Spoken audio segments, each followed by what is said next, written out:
Hello दोस्तों, good evening, Radhe Radhe. आप सभी का स्वागत है आपके अपने यूट्यूब चैनल प्रतिष्ठा हिंदी ज्ञानधारा में। तो बताइएगा दोस्तों, आप सभी कैसे हैं। उम्मीद करती हूँ कि आप सभी अच्छे होंगे और मन लगाकर पढ़ाई कर रहे होंगे। तो दोस्तों, जैसा कि आप सभी लोगों की काफ़ी दिन से डिमांड थी कि हिंदी गद्य का विकास जो है उसको शुरू किया जाए, तो आज से जो है हम लोग शुरू करेंगे हिंदी गद्य का विकास। अब इसके अंतर्गत हम लोग जो है नाटक, कहानी, उपन्यास, निबंध, आलोचना, ये सारी विधाओं को देखेंगे और इसके बाद जो है कथेतर गद्य साहित्य आपका शुरू हो जाएगा। तो चलिए देर ना करते हुए क्लास की शुरुआत करते हैं। बने रहिएगा शुरू से अंत तक ताकि हर एक पॉइंट अच्छे से आपका क्लियर होता चले। ठीक है, तो चलिए शुरू करते हैं हिंदी गद्य का विकास। इसमें देखिएगा जो पहला पॉइंट है वो है अद्योतन सूरी ने 778 ईस्वी में कुवलय माला नामक एक गद्य कृति की रचना की थी। तो कुवलय माला पूछा जाता है किसका ग्रंथ है।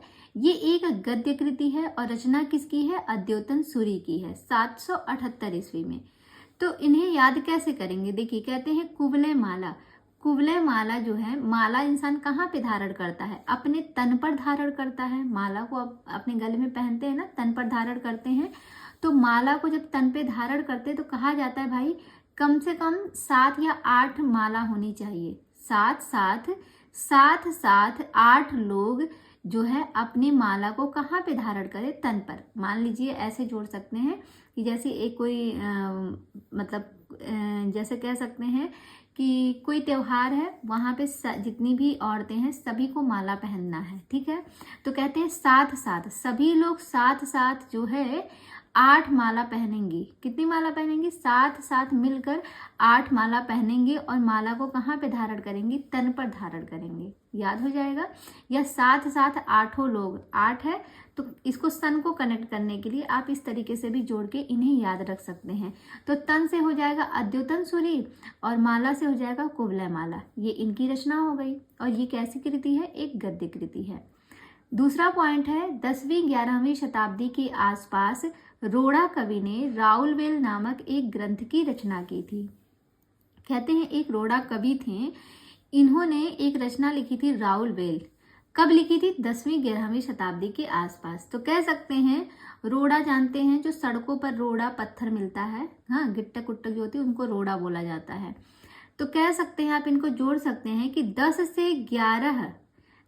से 11 बेल। रोड़ा यहाँ पे आप उससे भी कनेक्ट कर सकते हैं, रोड से करेंगे ज्यादा सही समझ में आएगा, रोड। ठीक है, रोड़ा लिखा है, रोड़ा को रोड बना लीजिए। तो कहते हैं 10 से 11 राउल बेल है, बेल एक फल आता है। तो सभी लोग जानते हैं, गर्मी में पीते भी हैं, हाँ, बेल का जूस। तो कहते हैं जो बेल है वो बेल मुझे 10-11 बेल कहाँ पे मिले थे, रोड पर मिले थे। रोड यानी कि सड़क। ठीक है, सड़क को रोड बोला जाता है ना। तो कह सकते हैं ना कि बेल, सोचिए घर पे कोई बेल लेकर आया तो पूछेंगे कि इतना सारा बेल कहाँ से लेके आए, तो बताएंगे भाई 10 से 11 बेल जो हम लेके आए हैं ये हमको रोड पर मिले। तो 10 से 11 इनका समय हो गया और किस पर मिले, रोड, यानी कि रोड़ा कवि की ये रचना हो गई। आगे कहते हैं कि राउलवेल गद्य पद्य मिश्रित चंपू काव्य की प्राचीनतम हिंदी कृति है। जो राउलवेल है ये कैसी है, ये गद्य पद्य मिश्रित चंपू काव्य की प्राचीनतम हिंदी कृति है।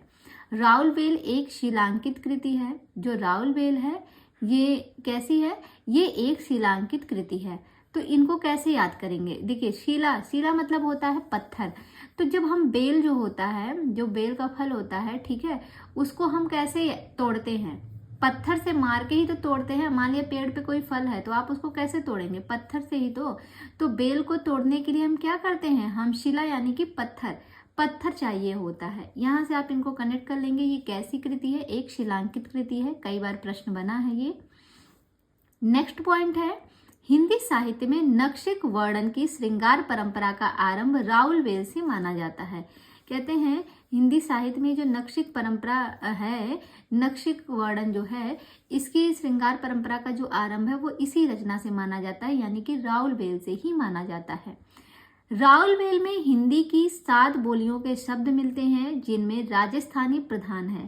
जो राउलवेल है इसमें हिंदी की कितनी बोलियों के शब्द मिलते हैं, हिंदी की 7 बोलियों के शब्द मिलते हैं और इसमें 7 नायिकाओं का वर्णन किया गया है। 7 नायिकाओं के नक्शिक का वर्णन किया गया है, याद रखिएगा, वही है 7 बोलियां।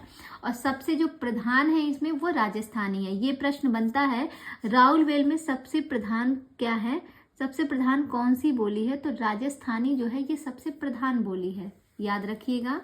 रा से राउलवेल और रा से राजस्थानी, ठीक है, रा से दोनों कनेक्ट भी हो जाएगा, तो ध्यान रहेगा। नेक्स्ट पॉइंट है उक्ति व्यक्ति प्रकरण हिंदी का प्रथम गद्य का ग्रंथ है। अब देखिए इतनी सारी रचनाएं लिखी गई, इसके बाद बात आती है उक्ति व्यक्ति प्रकरण की। तो ये जो है हिंदी का प्रथम गद्य का ग्रंथ है। हिंदी का प्रथम गद्य ग्रंथ कौन सा है, उक्ति व्यक्ति प्रकरण है। आगे कहते हैं उक्ति व्यक्ति प्रकरण की रचना महाराज गोविंद चंद्र के सभा पंडित दामोदर शर्मा ने 12वीं शताब्दी के आसपास किया। जो उक्ति व्यक्ति प्रकरण है इसकी रचना जो है वो किसने लिखी थी, महाराज गोविंद चंद्र के सभा पंडित दामोदर शर्मा ने, यानी कि दामोदर शर्मा की ये रचना है उक्ति व्यक्ति प्रकरण। और इन्होंने मतलब कब लिखा था, 12वीं शताब्दी के आसपास जो है उक्ति व्यक्ति प्रकरण की रचना की थी। किसने, दामोदर पंडित ने, याद हो जाएगा। फिर आते हैं इनके, अगर आप समय को याद करना चाहें तो भी याद रख सकते हैं कि जो दमदार व्यक्ति होते हैं, कहते हैं जो बहुत दमदार होते हैं ना, उनके बारे में आपको बार बार पढ़ना चाहिए। बार बार से 12 कनेक्ट कर लेंगे, यानी कि दामोदर शर्मा जो है इन्होंने जो है 12वीं शताब्दी के आसपास उक्ति व्यक्ति प्रकरण की रचना की थी। तो याद रख लेंगे कि जो बहुत दमदार व्यक्ति होते हैं उनकी उक्तियों को क्या करना चाहिए, हमें बार बार पढ़ना चाहिए। बार बार से 12वीं शताब्दी और उक्ति से उक्ति व्यक्ति प्रकरण। आगे है उक्ति व्यक्ति प्रकरण एक व्याकरण ग्रंथ है। उक्ति व्यक्ति प्रकरण जो हिंदी का प्रथम गद्य ग्रंथ माना जाता है, ये कैसा ग्रंथ है, किस प्रकार का है, तो यह एक व्याकरण ग्रंथ है। डॉक्टर हजारी प्रसाद द्विवेदी और डॉक्टर मोती चंद्र ने उक्ति व्यक्ति प्रकरण को एक अत्यंत महत्वपूर्ण ग्रंथ माना है। कहते जो हजारी प्रसाद द्विवेदी हैं और मोती चंद्र, ये दोनों लोगों की बात हो रही है, हजारी प्रसाद द्विवेदी और मोती चंद्र। इन्होंने उक्ति व्यक्ति प्रकरण को एक अत्यंत महत्वपूर्ण ग्रंथ माना है। तो कैसे याद करेंगे, कहते हैं भाई हजार मोती की तरह यह जो ग्रंथ है उक्ति व्यक्ति प्रकरण, वो क्या है, वो बहुत ही महत्वपूर्ण है। हजार मोती की तरह जो दमदार व्यक्ति होते हैं उनकी जो उक्तियां होती हैं वो हजार मोती की तरह बहुत महत्वपूर्ण मानी जाती है, इसलिए हम इनका अध्ययन बार बार करें। अगर देखा जाए तो पूरा आपको याद हो जाएगा कि 12 से आप कनेक्ट कर लेंगे, 12वीं शताब्दी इनका समय, दमदार थे दामोदर शर्मा, रचना भी कनेक्ट हो गई और किसने महत्वपूर्ण ग्रंथ माना वो भी हो जाएगा। तो याद हो गया ना। कहते हैं कि जो दमदार व्यक्ति होते हैं उनकी उक्तियां जो होती है ना वो हजार मोतियों के बराबर बहुत ही महत्वपूर्ण मानी गई हैं, इसलिए उनको आप बार बार पढ़िए, याद हो जाएगा। आगे कहते हैं वर्ण रत्नाकर मैथिल कवि ज्योतिरीश्वर ठाकुर की रचना है। जो वर्ण रत्नाकर है ये एक मैथिल के कवि हैं जिसका नाम है ज्योतिरीश्वर ठाकुर, इन्हीं की रचना है वर्ण रत्नाकर। वर्ण रत्नाकर मैथिल हिंदी में रचित गद्य की प्रथम रचना है। ये किस में लिखी गई है, ये मैथिली हिंदी में लिखी गई है, क्योंकि ये मैथिल के कवि हैं इसलिए इनकी जो रचना है वो मैथिली हिंदी है और उसी में रचित ये गद्य की प्रथम रचना मानी जाती है। और एक हमने पढ़ा है उक्ति व्यक्ति प्रकरण, वो भी हिंदी का प्रथम ग्रंथ है, लेकिन वो कैसा है, व्याकरणिक ग्रंथ है एक। इसके बाद है वर्ण रत्नाकर, जो है इसका ढांचा विश्वकोशात्मक है। वर्ण रत्नाकर का ढांचा कैसा है, विश्वकोशात्मक है। वस्तुतः साहित्यिक हिंदी गद्य का क्रमबद्ध इतिहास 19वीं शताब्दी से प्रारंभ होता है। इस पॉइंट को याद रखिएगा, काफी महत्वपूर्ण है। यहाँ से ये सारे पॉइंट इंसान जल्दी ध्यान नहीं देता है, लेकिन यहीं से प्रश्न बना लेते हैं कि साहित्यिक हिंदी गद्य का क्रमबद्ध इतिहास जो है वो 19वीं शताब्दी से प्रारंभ होता है। प्रश्न बन सकता है कि साहित्यिक हिंदी गद्य का क्रमबद्ध इतिहास जो है वो कब से प्रारंभ होता है, तो 19वीं शताब्दी से। नेक्स्ट पॉइंट है आधुनिक काल या 19वीं सदी के पूर्व हिंदी गद्य के 3 रूप प्रचलित थे। कहते हैं आधुनिक काल की बात करें या फिर 19वीं सदी, क्योंकि अभी हमने पढ़ा 19वीं शताब्दी से जो है हिंदी गद्य का क्रमबद्ध इतिहास जो है वो शुरू होता है। तो कहते हैं चाहे आधुनिक काल लीजिए, क्योंकि आधुनिक काल का भी समय वही है, या फिर 19वीं सदी की बात करें तो इससे पूर्व में यानी कि इससे पहले भी गद्य के 3 रूप प्रचलित थे। वो कौन कौन से हैं? पहला है राजस्थानी गद्य। पहला क्या है, इसको ध्यान रखिएगा, राजस्थानी गद्य। दूसरा है ब्रजभाषा का गद्य और तीसरा है खड़ी बोली का गद्य। यही 3 गद्य जो है प्रचलित थे 19वीं शताब्दी के पहले या फिर आधुनिक युग काल के पहले। अब इसके लिए एक शब्द है, उसी से आप इन तीनों को याद कर लेंगे। शब्द है खबर। खबर, क्या खबर? अब ऐसे इसे याद कर लीजिएगा कि आधुनिक काल या 19वीं सदी के पूर्व हिंदी गद्य में जो 3 रूप प्रचलित थे इसकी खबर हमें थी। जो 3 रूप प्रचलित थे इसकी खबर हमें है कि 19वीं सदी के पहले जो है हिंदी गद्य के 3 रूप प्रचलित थे। इसकी खबर तुम्हें है? तो कहेंगे हाँ, हमें बिल्कुल इसकी खबर है। तो खा से क्या हो जाएगा? खा से हो जाएगा खड़ी बोली, बा से हो जाएगा ब्रजभाषा और रा से हो जाएगा राजस्थानी गद्य। तो खबर, खबर हो गया ना, याद हो जाएगा। अब ऐसे ही आप इनके नामों को याद कर लीजिएगा। नेक्स्ट पॉइंट है, हिंदी गद्य के तीनों रूपों में राजस्थानी गद्य प्राचीनतम माना जाता है। अब ये जो 3 रूप हैं हिंदी गद्य के, इसमें सबसे प्राचीनतम रूप किसका माना जाता है? तो राजस्थानी गद्य का जो रूप है वो सबसे प्राचीनतम माना जाता है। और राजस्थानी जो है ये प्रधान कहाँ पे थी? राजस्थानी बोली जो है वो कहाँ पे प्रधान थी? तो राउलवेल जो रचना है उसमें 7 बोलियों के शब्द मिलते हैं, जहाँ पे राजस्थानी सबसे प्रधान थी। और 19वीं सदी के पूर्व जो है गद्य के जो 3 रूप प्रचलित थे उसमें राजस्थानी जो है ये सबसे प्राचीनतम गद्य मानी गई है, ध्यान रखिएगा। नेक्स्ट पॉइंट है, राजस्थानी गद्य का सूत्रपात 10वीं शताब्दी में हुआ। कहते हैं ये जो राजस्थानी गद्य जो माना गया है ना कि ये मतलब सबसे प्राचीनतम गद्य राजस्थानी को, तो कहते हैं इसका जो सूत्रपात हुआ था, इसकी जो शुरुआत हुई थी वो 10वीं शताब्दी में ही हो गई थी। तभी से ये राजस्थानी गद्य चल रहा है। और 19वीं शताब्दी के पहले जो है ये प्रचलित था। भाई 10वीं में शुरुआत हो गई थी तो पहले ये प्रचलित था ही उस समय, और सबसे प्राचीनतम यही है। उसके बाद ब्रजभाषा और खड़ी बोली है। आगे कहते हैं राजस्थानी गद्य की प्रमुख रचनाएं व लेखक निम्न हैं। अब राजस्थानी गद्य में कुछ रचनाएं लिखी गई हैं, किसके द्वारा लिखी गई हैं उनको भी देखते हैं। तो सबसे पहली यहाँ पे रचना है धनपाल कथा। धनपाल कथा 14वीं सदी में लिखी गई रचना है। लेखक कौन है वो नहीं दिया है, लेकिन धनपाल कथा जो है इससे 2 प्रश्न आपके बनेंगे। एक तो ये बनेगा धनपाल कथा जो है ये कब की रचना है? 14वीं सदी की है। और एक ये बनेगा धनपाल कथा जो है ये किस प्रकार की, मतलब इसकी भाषा क्या रही है? तो राजस्थानी गद्य रही है। गद्य के 3 रूप प्रचलित है ना, तो ये जो है राजस्थानी गद्य में लिखी गई है धनपाल कथा। इसके बाद दूसरी जो रचना है वो है तत्व विचार, जो कि 14वीं सदी में ये भी रचना लिखी गई और ये भी राजस्थानी गद्य है, याद रखिएगा। फिर अगली जो रचना है वो है पृथ्वी चंद्र चरित्र या वाग विलास, 1421 ईस्वी में लिखी गई है। और इसके लेखक कौन है? माणिक्य चंद्र सूरी इसके लेखक है। पृथ्वी चंद्र चरित्र या वाग विलास 1421 ईस्वी में, लेखक है माणिक्य चंद्र सूरी जी। फिर आगे बात करते हैं पंचाख्यान। पंचाख्यान जो है 1847 ईस्वी में लिखी गई थी और ये भी राजस्थानी गद्य ही है। कैसा गद्य है? राजस्थानी गद्य है। और लेखक की बात करें तो फतेह राम बैरागी। तो याद रख सकते हैं जो पंचाख्यान लिखकर इन्होंने फतेह हासिल की। कब? भाई अब जब जैसे आप जानते हैं 1947 को हमारा देश आज़ाद हुआ था, उसके 100 साल पहले 1847 में इन्होंने जो एक वैरागी जी थे उन्होंने पंचाख्यान की रचना की। पंचाख्यान लिखकर ये इन्होंने क्या किया? इन्होंने फतह हासिल किया। कब? जब देश आजाद होने के 100 साल पहले।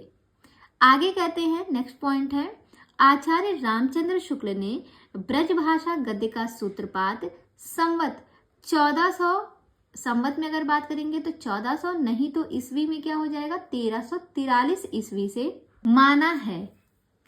कब से कब तक माना है? तो अभी हमने देखा जो शुक्ल जी हैं इन्होंने ब्रजभाषा, अब राजस्थानी का तो हमने देख लिया, राजस्थानी की रचना भी पढ़ ली।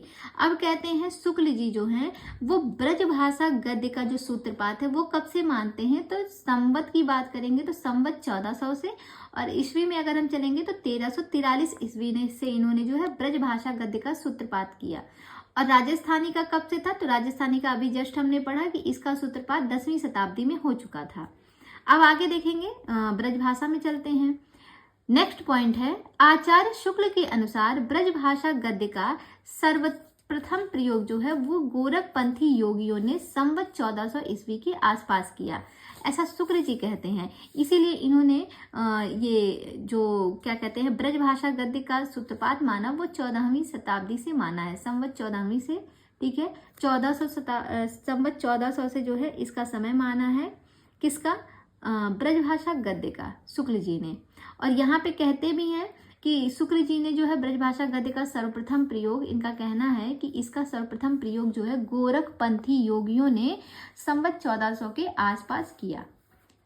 आगे है, डॉक्टर वीरेंद्र नाथ मिश्र ने पृथ्वीराज रासों में वचनिका शीर्षक के अंतर्गत उपलब्ध गद्य को ब्रजभाषा गद्य का प्राचीनतम रूप माना है।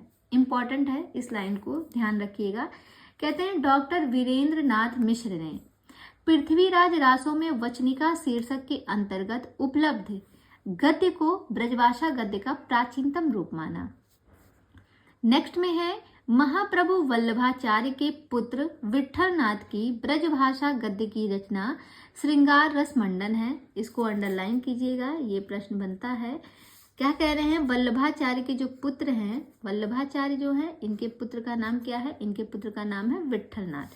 कहते हैं वल्लभाचार्य के पुत्र विट्ठलनाथ की ब्रजभाषा गद्य की एक रचना थी जिसका नाम था श्रृंगार रस मंडल। तो विट्ठलनाथ की रचना है श्रृंगार रस मंडल, भाषा क्या है, ब्रजभाषा गद्य है।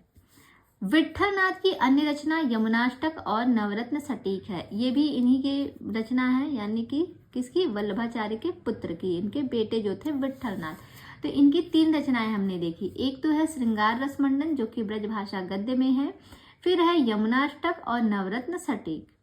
आगे बात करते हैं, 84 वैष्णवों की वार्ता तथा 252 वैष्णवों की वार्ता नामक ग्रंथ के रचनाकार विट्ठलनाथ के पुत्र गोसाई गोकुलनाथ जी माने जाते हैं। कहते 84 वैष्णवन की वार्ता तथा 252 वैष्णवन की वार्ता नामक जो ग्रंथ है इसके लेखक कौन माने जाते हैं, तो ये विट्ठलनाथ के पुत्र हैं गोसाई गोकुलनाथ जी, ये माने जाते हैं। ये भी कई बार प्रश्न बना हुआ है, कंफ्यूज मत होइएगा। वल्लभाचार्य के बेटे थे विट्ठलनाथ और विट्ठलनाथ के बेटे कौन थे, तो गोकुलनाथ जी थे। नेक्स्ट पॉइंट है, इसमें वैष्णव भक्तों और आचार्यों की महिमा प्रकट करने वाली कथाएं लिखी गई हैं।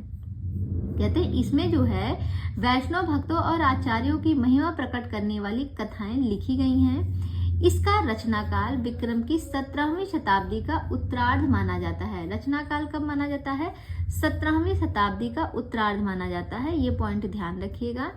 आगे कहते हैं नाभादास। नाभादास की बात करें तो यहाँ पे देखिएगा, नाभादास ने संवत 1660 के आसपास अष्टयाम नामक पुस्तक ब्रजभाषा में लिखी, यानी कि एक अष्टयाम जो नाभादास के द्वारा लिखा गया था 1660 ईस्वी में, ये जो है ब्रजभाषा में लिखी गई थी। ये आपने पढ़ा है, जब रीतिकाल आप पढ़ रहे थे तो वहां पे मैंने पढ़ाया था, आपको देखा होगा आपने। अगर नहीं देखा है तो आप मेरी वीडियो में जाके देख सकते हैं, मेरे चैनल पे सारी वीडियो बनी है, सारी वीडियो अपलोड भी की गई थी। और नहीं अगर मिल पा रहा है तो आप प्लेलिस्ट में जाके ढूंढेंगे तो आसानी से मिल जाएगा, क्योंकि अलग अलग प्लेलिस्ट बना के रख दी गई है। आगे देखते हैं, और हाँ, जो इसमें नाभादास के द्वारा जो अष्टयाम की रचना की गई थी ब्रजभाषा में 1660 ईस्वी में, उसमें भगवान राम की दिनचर्या का वर्णन मिलता है। ये महत्वपूर्ण है, ये पूछता है कि जो अष्टयाम इन्होंने लिखी थी उसमें किसका वर्णन मिलता है, तो राम की दिनचर्या का। आगे देखिएगा, अगला पॉइंट है, ओरछा नरेश महाराज जसवंत सिंह के आश्रित वैकुंठ मणि शुक्ल ने संवत 1680 के आसपास ब्रजभाषा गद्य में अगहन महात्म्य तथा वैशाख महात्म्य नामक पुस्तक लिखी थी। किसने, वैकुंठ मणि शुक्ल ने। कहते हैं कि ओरछा नरेश महाराज जसवंत सिंह के आश्रित वैकुंठ मणि शुक्ल ने संवत 1680 के आसपास, तो वैकुंठ मणि जी ने 1680 के आसपास जो है ब्रजभाषा गद्य में आगहन महात्म्य और वैशाख महात्म्य नामक पुस्तक की रचना की थी, याद रखिएगा। और ये किसके आश्रित थे, तो ओरछा नरेश महाराज जसवंत सिंह के। दोनों प्रश्न आपका बन सकता है। नेक्स्ट पॉइंट है, सुरति मिश्र ने संवत 1767 में बैताल पचीसी नामक पुस्तक की रचना की थी। 1767 में, याद रखिएगा, सुरति मिश्र की रचना थी बैताल पचीसी। ठीक है, बैताल पचीसी नामक जो रचना थी ये सुरति मिश्र के द्वारा लिखी गई है 1767 ईस्वी में। समय को ध्यान रखिएगा। आगे कहते हैं जो बैताल पचीसी है इसकी रचना संस्कृत कवि शिवदास की रचना से कथा लेकर की गई है।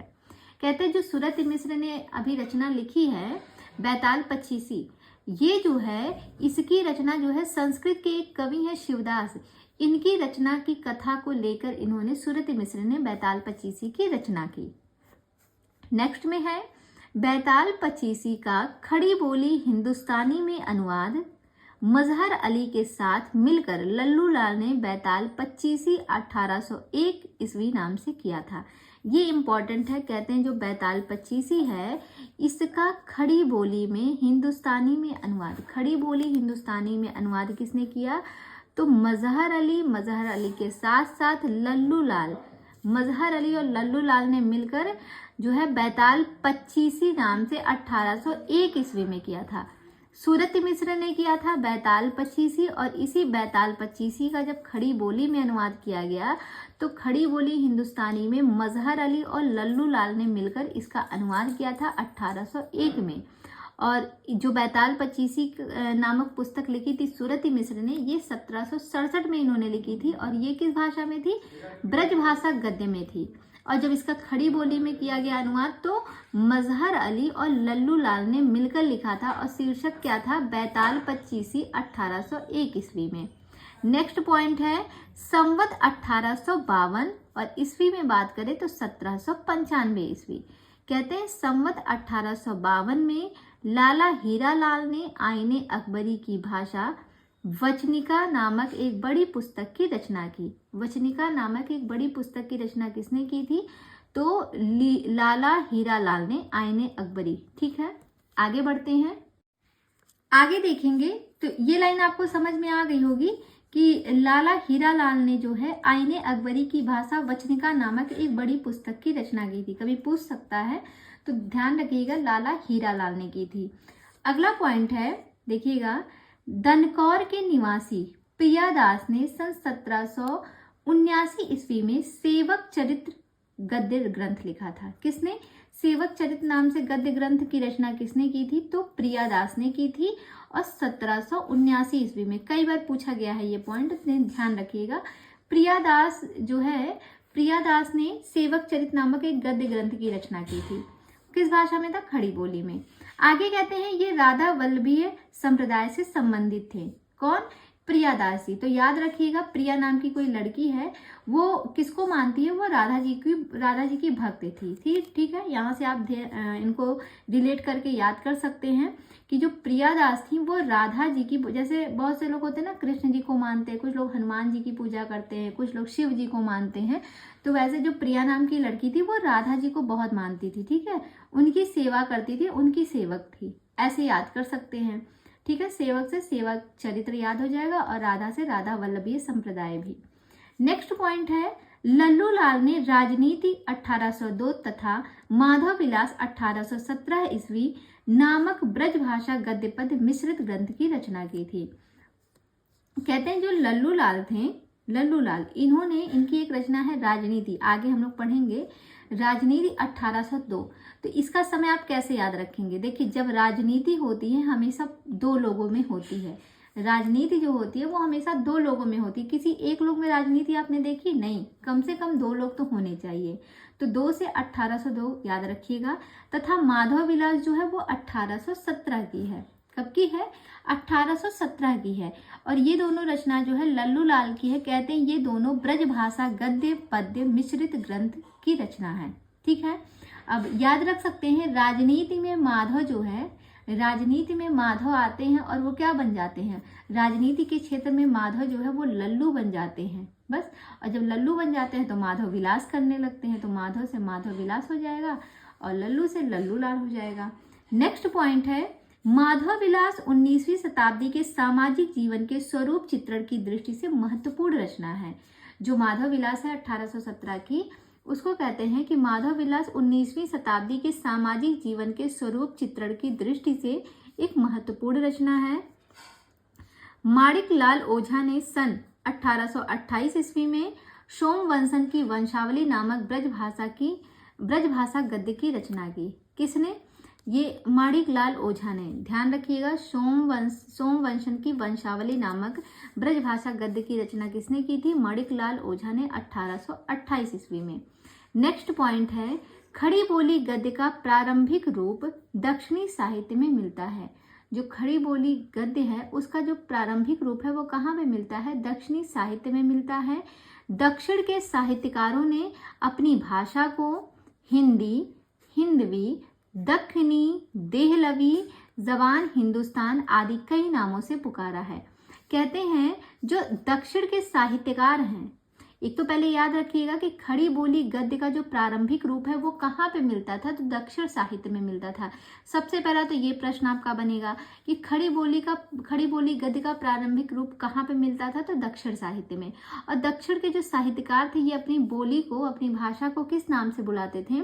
कोई हिंदी कहता था, कोई हिंदवी, कोई दक्खनी, तो कोई देहलवी, कोई जबान हिंदुस्तान आदि कई नामों से इसको पुकारा है दक्षिण के साहित्यकारों ने अपनी भाषा को। नेक्स्ट पॉइंट है, दक्खनी हिंदी के संबंध में प्रोफेसर एहतेशाम हुसैन ने लिखा है एक कथन है। क्या लिखा है इन्होंने? ध्यान रखिएगा, दक्खनी हिंदी के समय में प्रोफेसर एहतेशाम हुसैन लिखते हैं, इस भाषा में पंजाबी, हरियाणी और खड़ी बोली का मेल था। यह ब्रज भाषा के प्रभाव से भी बची नहीं थी और सबसे बड़ी बात यह थी इसमें फारसी अरबी के अनेक शब्द भी सम्मिलित हो गए थे। इतिहास से पता चलता है कि आरंभ में उन्होंने उसी भाषा से काम चलाया, यहाँ तक कि वह उन्नति करके साहित्य की भाषा बन गई। साहित्यकारों ने उसको कभी हिंदी, कभी जबाने हिंदुस्तान कहा और कभी दक्खनी कहकर पुकारा। ये जो कथन है ये दक्षिणी हिंदी के संबंध में एहतेशाम हुसैन के द्वारा लिखा गया है। आगे कहते हैं, दक्षिणी हिंदी के प्रथम गद्य लेखक ख्वाजा बंदा नेवाज गेसुदराज, जिनका समय 1318 से 1422 ईस्वी माना गया है, इनको माना जाता है। ये पॉइंट याद रखिएगा क्योंकि हम दक्षिणी हिंदी को जब देख रहे हैं तो दक्षिणी हिंदी के प्रथम गद्य लेखक कौन माने जाते हैं? ख्वाजा बंदा नेवाज गेसुदराज। इनका समय अगर पूछा तो 1318 में इनका जन्म हुआ था, 1422 में इनकी मृत्यु हुई थी। आगे कहते हैं, ख्वाजा बंदा नेवाज गेसुदराज की प्रसिद्ध रचना मिराजुल आशकिन दक्षिणी गद्य की प्रथम पुस्तक मानी जाती है। तो जो मिराजुल आशकिन है, मिराजुल आशकिन ये किसकी रचना है? ख्वाजा बंदा नेवाज गेसुदराज की है। और अगर बात करें तो ये दक्षिणी गद्य की प्रथम पुस्तक मानी जाती है, यही मिराजुल आशकिन। और इनकी और जो रचनाएं हैं और कृतियां कौन कौन सी हैं? तो अन्य कृतियां जो हैं वो हैं शिकारनामा, तिलावतुल वजूद, हिदायतनामा, काफी महत्वपूर्ण है हिदायतनामा, शिकारनामा। फिर है रिसाला एहवारा या बारहमासा, रिसाला सेहवारा, यहाँ पे सा होगा, यहाँ पे थोड़ा सा दिख नहीं रहा है यहाँ पे, लेकिन आप सही कर लीजिएगा अगर किसी की और पुस्तक में गड़बड़ होगा तो। रिसाला सेहवारा या बारहमासा ये इनकी रचना थी।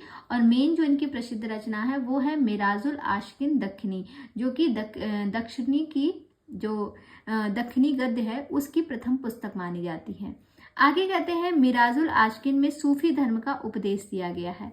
जो इनकी पहली रचना थी, दक्षिणी गद्य की प्रथम पुस्तक मानी गई मिराजुल आशकिन, जो कि ख्वाजा बंदा नेवाज गेसुदराज की रचना थी।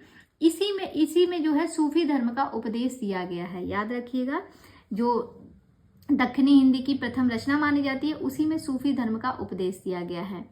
नेक्स्ट पॉइंट है, कुतुब मुस्तरी मुल्ला वजही की प्रमुख रचना है। कुतुब मुस्तरी जो है ये मुल्ला वजही की प्रमुख रचना है। मुल्ला वजही ने सन 1635 ईस्वी में सबरस नामक ग्रंथ की रचना की थी। जो मुल्ला वजही थे इन्होंने 1635 में सबरस नामक ग्रंथ की रचना की थी। सबरस को उर्दू साहित्य की प्रथम गद्य रचना माना जाता है। जो सबरस है याद रखिएगा, ये सबरस जो है ये उर्दू साहित्य की प्रथम गद्य रचना मानी जाती है। और सबरस जो है इसके लेखक कौन है, तो मुल्ला वजही थे। 1635 ईस्वी में इस ग्रंथ की रचना की गई थी। नेक्स्ट पॉइंट है, सबरस में तसव्वुफ के सिद्धांतों को प्रतीकात्मक शैली में व्यक्त किया गया है। ध्यान रखिएगा, सबरस जो कि उर्दू साहित्य की प्रथम गद्य रचना मानी जाती है, इसमें जो है तसव्वुफ के सिद्धांतों को प्रतीकात्मक शैली में व्यक्त किया गया है। दक्षिणी हिंदी में कुलियाते कुली कुतुब शाह नामक एक वृहद काव्य की रचना मोहम्मद अली कुतुब शाह ने की थी। अब ये जो रचना है इसके नाम से ही आप इनको रिलेट कर सकते हैं, कुलियाते कुली कुतुब शाह। इसकी जो रचना है ये किसने की थी, मोहम्मद अली कुतुब शाह ने की थी, जो कि दक्षिणी हिंदी में लिखी गई है। नेक्स्ट पॉइंट है, हुसैन अली खां ने सन 1838 ईस्वी में 4 दरवेश का फारसी से दक्षिणी में अनुवाद किया था। किसने, हुसैन अली खां ने। देखिए ये सारे पॉइंट्स जो आप पढ़ रहे हैं ना, बहुत मतलब अगर इसको आप ध्यान से नहीं पढ़ेंगे ना तो बहुत घौच पौच हो जाएगा। तो हर एक पॉइंट को आप क्लियर करते हुए चलिए, तभी आपको चीज़ें याद रहेंगी। है तो 3 ही 4 पेज, लेकिन ये 3-4 पेज बहुत दिक्कत करता है। और यहाँ से ये भी नहीं है कि प्रश्न नहीं पूछे जाएंगे, यहाँ से प्रश्न पूछे जाते हैं, तो गड़बड़ बहुत होती है। मैं पहले ही बता दे रही हूँ, यहाँ पे जब तक नाटक की शुरुआत नहीं होती है तब तक जितने भी पॉइंट्स दिए गए हैं सब काफ़ी महत्वपूर्ण हैं। यहाँ पे देखिएगा फिर से एक बार, जो हुसैन अली खां थे इन्होंने सन 1838 ईस्वी में 4 दरवेश का फारसी से दक्षिणी में अनुवाद किया था। यानी कि पहले ये फारसी भाषा में थी, फिर फारसी से इन्होंने दक्षिणी में अनुवाद किया हुसैन अली खां ने। आगे बढ़ते हैं, 4 दरवेश का अनुवाद हुसैन अली खां ने अपने पुत्रों के लिए किया था। ये जो 4 दरवेश है ना, इसका अनुवाद जो इन्होंने किया था, इसका कारण क्या था, ये अपने पुत्रों के लिए इन्होंने अनुवाद किया था दक्षिणी में। आचार्य रामचंद्र शुक्ल ने खड़ी बोली गद्य का प्रारंभ अकबर के समय में गंग कवि द्वारा रचित चंद छंद वर्णन की महिमा से माना है। कहते हैं जो शुक्ल जी हैं, इन्होंने जो खड़ी बोली गद्य का प्रारंभ माना है वो अकबर के समय के एक कवि थे जिनका नाम था गंग कवि। अकबर के समय के थे, उनकी एक रचना थी चंद छंद वर्णन की महिमा। इसी से जो है शुक्ल जी खड़ी बोली गद्य का प्रारंभ मानते हैं। ये प्रश्न बनता है। नेक्स्ट पॉइंट है, गुरुमुखी लिपि में खड़ी बोली गद्य की जो रचना है वो सोढ़ी मेहरीवानु हरिजी दयाल अनेमी आदि लेखकों ने की थी। क्या कह रहे हैं, एक बार फिर से देखिएगा। गुरुमुखी लिपि में खड़ी बोली गद्य की रचना जो है, यहाँ पे रचा लिखा है ना, यहाँ पे रचना होगा। रचना जो है सोढ़ी मेहरीवानु, ये लेखक हैं सोढ़ी मेहरीवानु हरिजी दयाल अनेमी आदि लेखकों ने की थी। अब आगे कहते हैं जो सोढ़ी मेहरीवानु है इनका समय है 1581 से 1640 ईस्वी। सोढ़ी मेहरीवानु जो है इनका समय है 1581 से 1640। इन्होंने सचुषंड पोथी लिखकर गुरुवाणी की व्याख्या प्रस्तुत की। कौन सी रचना लिखी थी, सचुषंड पोथी लिखकर इन्होंने गुरुवाणी की व्याख्या प्रस्तुत की थी। किसने, सोढ़ी मेहरीवानु जी ने। नेक्स्ट पॉइंट है, सोढ़ी मेहरीवानु के पुत्र हरिजी ने 3 पुस्तकों की रचना की। इनके पुत्र का नाम था हरिजी, ध्यान रखिएगा। तो सोढ़ी मेहरीवानु के कभी पुत्र का भी नाम पूछ सकता है, तो ये याद रखिएगा, इनके पुत्र का नाम था हरिजी और इन्होंने 3 पुस्तकों की रचना की। पहला है सुषमनी सहसर नाम परमारथ, ये इनकी पहली रचना है। और दूसरी है गोसट गुरु मेहरीवानु और तीसरी रचना है पोथी हरिजी, ये हरिजी नाम से ही है। तो ये जो है इनके पुत्र जो थे हरिजी, सोढ़ी मेहरीवानु के पुत्र थे हरिजी, इन्होंने 3 पुस्तक की रचना की थी।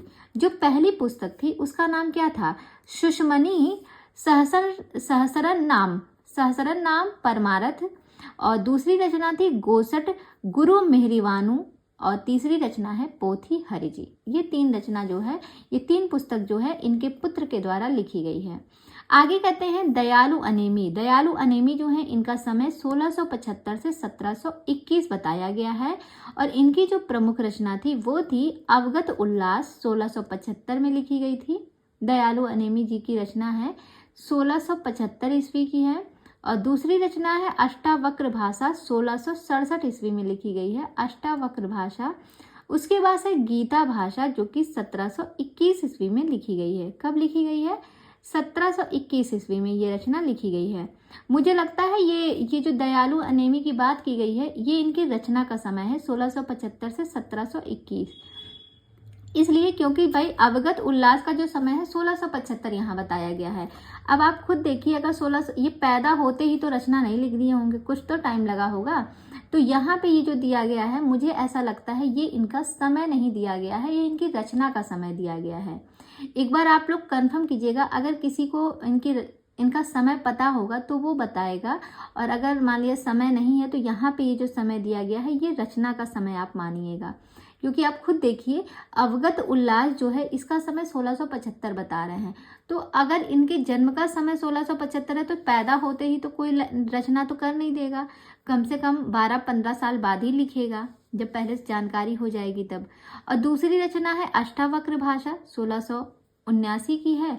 फिर तीसरा है गीता भाषा जो कि 1721 ईस्वी की, और 1721 में इन मतलब ये लास्ट बता रहा है, तो ये इनका समय ना होकर के इनकी रचना का समय होगा। ये पॉइंट जरा देख लीजिएगा, अगर इसमें कुछ गलत है तो आप संशोधन बता के संशोधन करा दीजिएगा, कमेंट के जरिए आप बताइएगा यहाँ पे क्या गड़बड़ी है।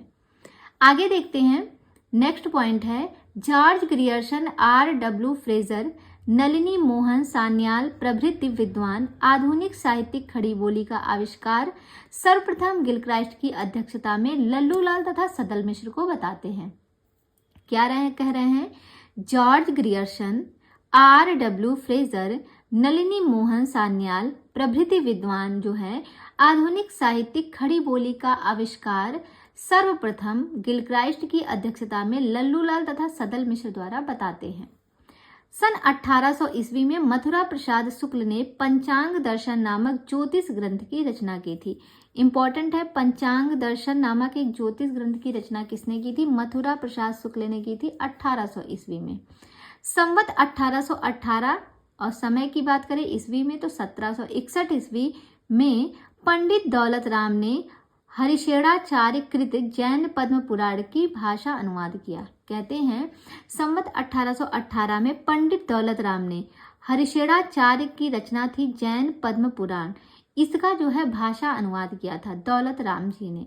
नेक्स्ट पॉइंट है आचार्य रामचंद्र शुक्ल ने विक्रम संवत 1798 और ईस्वी में बात करें तो 1741 ईस्वी में रचित भाषा योग वशिष्ठ को परिमार्जित गद्य की प्रथम पुस्तक और राम प्रसाद निरंजनी को प्रथम पौड़ गद्य लेखक स्वीकार किया। किसने?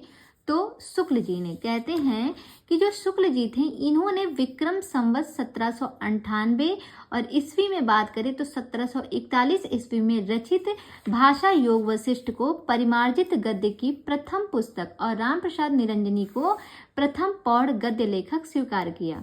भाषा योग वशिष्ठ की भाषा जो है वो मूलतः पंजाबी ब्रजभाषा मिश्रित खड़ी बोली है। इनकी भाषा को ध्यान रखिएगा, इनकी जो भाषा है वो मूलतः पंजाबी ब्रजभाषा मिश्रित खड़ी बोली है। मुंशी सदासुख लाल ने खड़ी बोली में सुख सागर की रचना विष्णु पुराण के आधार पर की थी। तो सुख सागर किसकी है? सदासुख लाल की है और खड़ी बोली में लिखी गई है। इसका जो आधार ग्रंथ था वो था विष्णु पुराण। नेक्स्ट पॉइंट है खड़ी बोली गद्य को एक साथ आगे बढ़ाने वाले 4 महानुभाव हुए थे। ये तो कई बार पूछा गया है, सबको रट गया होगा। जो गद्य खड़ी बोली गद्य को एक साथ आगे बढ़ाने वाले 4 महानुभाव थे वो थे मुंशी सदासुख लाल नियाज। सबसे पहले आए मुंशी सदासुख लाल नियाज, फिर है सैयद इंसा अल्लाह खां, फिर है लल्लू लाल के बाद है सदल मिश्र। यही 4 थे जो खड़ी बोली गद्य को आगे बढ़ाने का काम किए थे।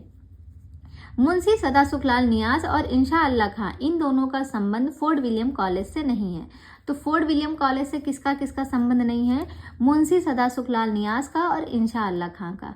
अब देखिए कैसे याद रखेंगे। आपने देखा मुंशी में अगर देखा जाए तो माँ पे बिंदी है, ठीक है, और इंशा में भी माँ पे बिंदी है। तो जो बिंदी वाले हैं, अब जैसे बिंदी लगा दिया गया तो जैसे स्त्रियां बिंदी लगाती हैं जब श्रृंगार करती हैं, है कि नहीं, तो वैसे समझिए कि इनमें जो बिंदी लगा दिया गया, ठीक है, अनुस्वार जो लगा दिया गया, तो ये क्या हो गया? अब बिंदी जब लगा दिया गया तो ये श्रृंगार कर दिया गया। अब जब श्रृंगार करके आप किसी कॉलेज में जाएंगे तो श्रृंगार करके कॉलेज जाना अलाउ नहीं होता, मना किया जाता ना। कहते हैं आप जो है पढ़ने आ रहे हैं या फैशन शो में आते हैं, तो कॉलेज में कभी श्रृंगार करके नहीं जाया जाता।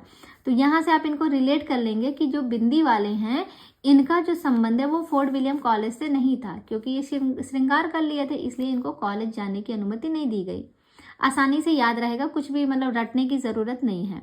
नेक्स्ट पॉइंट है, मुंशी सदासुख लाल ने लिखा है रस्म रिवाज भाखा का दुनिया से उठ गया है। ये मुंशी सदासुख लाल के द्वारा लिखा गया है। कई बार ये लाइन जो है पूछी गई है किसके द्वारा कहा गया है, तो रस्म रिवाज भाखा का दुनिया से उठ गया है, ये मुंशी सदासुख लाल ने लिखा है। नेक्स्ट पॉइंट है, लल्लू लाल और सदल मिश्र दोनों ही फोर्ट विलियम कॉलेज के प्राध्यापक थे। तो देखिए 4 महानुभाव थे, जिनमें से 2 नहीं, दो लोग जो थे उनका संबंध फोर्ट विलियम कॉलेज से नहीं था। कौन वाले? एक मुंशी सदासुख लाल थे और दूसरे इंशा अल्लाह खां थे। अब 2 और बचे, तो जो 2 बचे, एक लल्लू लाल एक सदल मिश्र, इन दोनों का संबंध जो है फोर्ट विलियम कॉलेज से था। ये चीज़ क्लियर हो गई। इसके बाद नेक्स्ट पॉइंट है, मुंशी सदासुख लाल नियाज की प्रमुख रचना सुख सागर एवं मुंतक बुत्तवारिक है। क्या कह रहे हैं? मुंशी सदासुख लाल नियाज की जो 2 प्रमुख रचनाएं हैं, वो प्रमुख रचना कौन सी है? एक तो सुख सागर है, ये याद रखिएगा, और दूसरी जो है वो है मुंतक बुत्तवारिक। मुंतक बुत्तवारिक ये इनकी दूसरी रचना है, ये भी इम्पॉर्टेंट है। नेक्स्ट पॉइंट है, इंशा अल्लाह खां ने रानी केतकी की कहानी की रचना सन 1798 से 1803 ईस्वी के मध्य में की थी। तो ये भी प्रश्न बन सकता है, रानी केतकी की कहानी जो है ये किसके मध्य में लिखी गई थी? 1798 से 1803 ईस्वी के मध्य में लिखी गई थी। ये इंशा अल्लाह खां की जो रचना है रानी केतकी की कहानी, उसकी बात हो रही है। आगे कहते हैं, रानी केतकी की कहानी को उदयभान चरित नाम से भी जाना जाता है। इसका एक दूसरा नाम है उदयभान चरित। रानी केतकी की कहानी कई बार पूछा गया है। आगे कहते हैं, रानी केतकी की कहानी से सर्वप्रथम खड़ी बोली गद्य साहित्य में लौकिक श्रृंगारमय प्रेमाख्यानक परंपरा का सूत्रपात हुआ। कहते हैं, रानी केतकी की कहानी से सर्वप्रथम खड़ी बोली गद्य साहित्य में लौकिक श्रृंगारमय प्रेमाख्यानक परंपरा का सूत्रपात हुआ। इंशा अल्लाह खां ने अपनी भाषा नीति की घोषणा निम्न शब्दों में की थी। कहते हैं जो इंशा अल्लाह खां थे, इन्होंने अपनी भाषा नीति की घोषणा जो है निम्न शब्दों में की। वो कौन से शब्द थे? यह वह कहानी है कि जिसमें हिंदी छुट और न किसी बोली का मेल है न पुट। ये लाइन कई बार पूछी गई है, ये किसके द्वारा लिखी गई थी? तो इंशा अल्लाह खां के द्वारा लिखी गई थी, ध्यान रखिएगा। इंशा अल्लाह खां के द्वारा ये लाइन लिखी गई है। आगे कहते हैं, शैली की दृष्टि से रानी केतकी की कहानी हास्य प्रधान है। ये प्रश्न बनता है कि ये कैसी रचना है? तो ये एक हास्य प्रधान रचना है रानी केतकी की कहानी।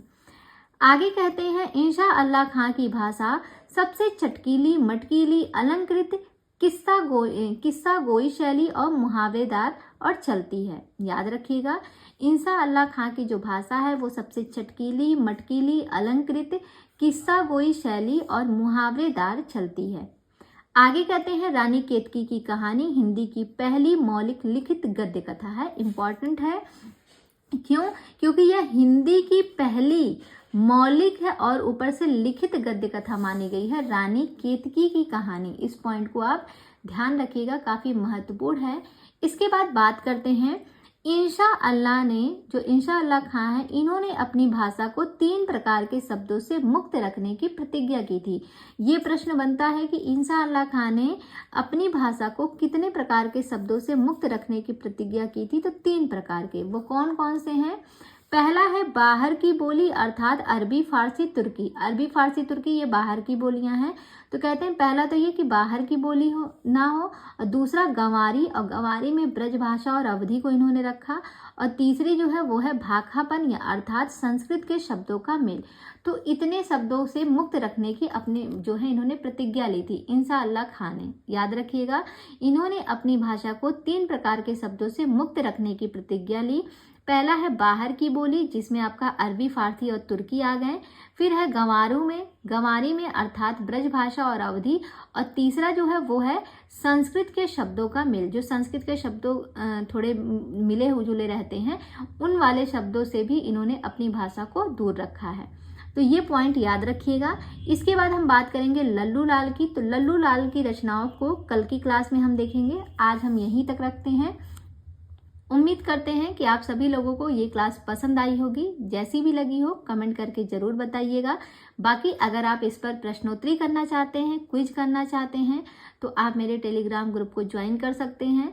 ज्वाइन करने के लिए आपको मेरे चैनल के डिस्क्रिप्शन में जाना होगा। वहाँ पे मेरी जो है टेलीग्राम ग्रुप की लिंक पड़ी है।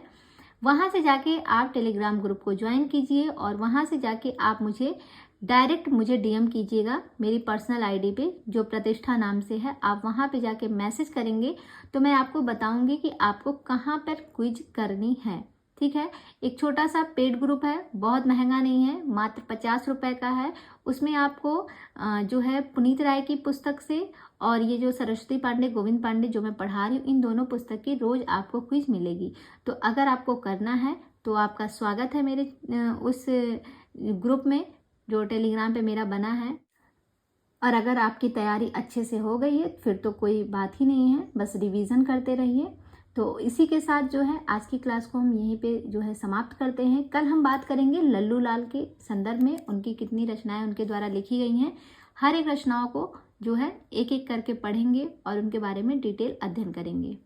तो ठीक है दोस्तों, कल मिलते हैं ठीक इसी टाइम पे शाम 6 बजे। तब तक के लिए बाय बाय, टेक केयर।